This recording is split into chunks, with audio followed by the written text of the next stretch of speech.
Akaknaba matamgi manungda IDP sing mayumda halhalagani Ajay Kumar Bhala akaknaba matamgi manungda IDP sing mayumda halhalagani haina Manipur gi Governor Ajay Kumar Bhala na phongdokre ahanba Manipur Rifles ke parade ground da pangthokpa humphutara mapalak suba India gi Independence Day gi thorumda mahakna wafam asi phongdokhibani India gi machu ahumgi phiral chingkhattuna hawdokhiba thoram aduda mahakna hai Manipur da President rule thamlakpadagi hawjik phawda security force nongmai yamna tongan ba khutsuplai lising ahum hena phagatpa ngamle thoramgi saruk ama oina Mahiro sing yauna NCC Assam Rifles BSF CRPF Manipur Rifles IRB male and female amadi governors na salami okhi mathau ningthina pangthokpagi damak thabuktagi potharaba MPS officer ama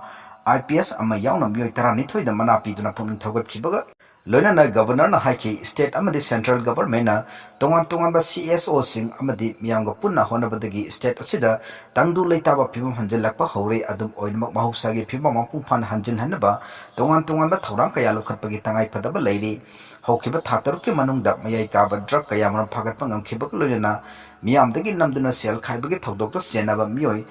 Samri hena fare laingang na paikaliba thorang sing asida kanglop khudumaki mioi singna mateng pangsinduna mahusagi phibam mapung phana hanjil hanna bahona bada